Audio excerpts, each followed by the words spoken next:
اعوذ باللہ من الشیطان الرجیم بسم اللہ الرحمن الرحیم۔ رسول اکرم صلی اللہ علیہ وسلم کی ولادت مبارکہ سے 70 سال پہلے ایک بادشاہ تھا۔ اس بادشاہ کا نام یوسف ذو نواس تھا اور یہ کافر تھا۔ اس کے پاس ایک جادوگر تھا۔ جادوگر جب بوڑھا ہوا تو اس نے بادشاہ سے کہا کہ مجھے ایک لڑکا دو جس کو میں جادو سکھا دوں تاکہ میرے بعد وہ تمہارے کام آتا رہے۔ اس بادشاہ نے اس کو ایک لڑکا دیا جس کا نام عبداللہ بن تامر تھا کہ اس کو جادو سکھاؤ۔ یہ بچہ گھر سے جادو سیکھنے کے لیے اس جادوگر کے پاس جاتا تو راستے میں ایک راہب تھا جو عیسائی مذہب پر تھا اور عبادت کرتا تھا۔ یہ بچہ اس کے پاس رکتا، اس کے پاس بیٹھتا، اس کی باتیں سنتا۔ بچہ اس سے بہت متاثر ہوا اور عیسائی مذہب کے مطابق جو اس وقت حق تھا ایمان لے آیا۔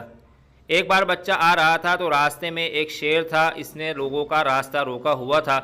اس بچے نے پتھر اٹھایا اور شیر کو مارتے ہوئے یہ کہا کہ اے اللہ، اگر راہب کی باتیں جادوگر کی باتوں سے سچی ہیں تو یہ شیر مر جائے۔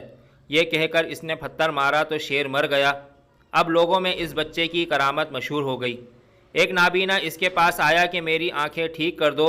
لڑکے نے کہا کہ شفا دینے والی ذات تو اللہ کی ہے، تم وعدہ کرو کہ اگر ٹھیک ہو گئے تو اللہ کی توحید پر ایمان لاؤ گے۔ نابینا نے شرط مان لی۔ اس نے دعا کی تو وہ ٹھیک ہو گیا اور اللہ کی توحید پر ایمان لے آیا۔ اس کی وجہ سے اس بچے کی شہرت بہت ہو گئی۔ جب یہ بات کاہن تک پہنچی تو اس نے بادشاہ کو بتایا کہ ہمارے دین کا نقصان ہو رہا ہے۔ تو بادشاہ نے راہب کو بھی اور عبداللہ بن تامر اس بچے کو بھی اور اس نابینا کو جس کی آنکھ ٹھیک کی تھی اسے بھی بلایا۔ راہب اور اس نابینا کو فوراً قتل کر دیا اور اس بچے کے بارے میں اس نے اپنے نوکروں کو بھیجا کہ اس کو پہاڑ پر لے جاؤ اور وہاں سے گراؤ۔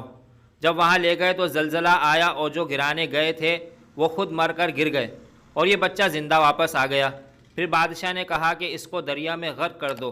جب اس کو دریا میں لے گئے تو پانی میں ہلچل ہوئی اور کشتی الٹ گئی۔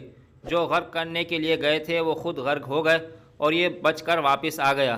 اس کو بادشاہ قتل نہیں کر سکا تو اس بچے نے بادشاہ سے کہا کہ ایک صورت تم اختیار کرو تو میں مر جاؤں گا، مجھے تیر مارو اور یہ کہہ کے مارو کہ بسم اللہ ربی، اور لوگوں کے مجمع کے درمیان مارو۔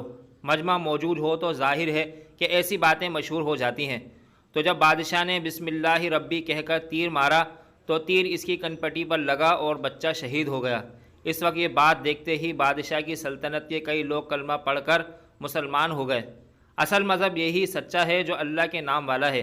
بادشاہ نے ان کے لیے آنکھ کی خندقیں کھدوائیں اور اس میں ان کو ڈال کر مارنا شروع کر دیا۔ 12,000 کی تعداد میں بندے اس بے ایمان نے قتل کیے۔ کہتے ہیں کہ اس میں صرف ایک عورت تھی جس کو آنکھ کی خندق میں گرنے میں ہچکچاہٹ ہوئی۔ اس کی گود میں چھوٹا بچہ تھا۔ انہوں نے اس بچے کو لے کر پھینکا۔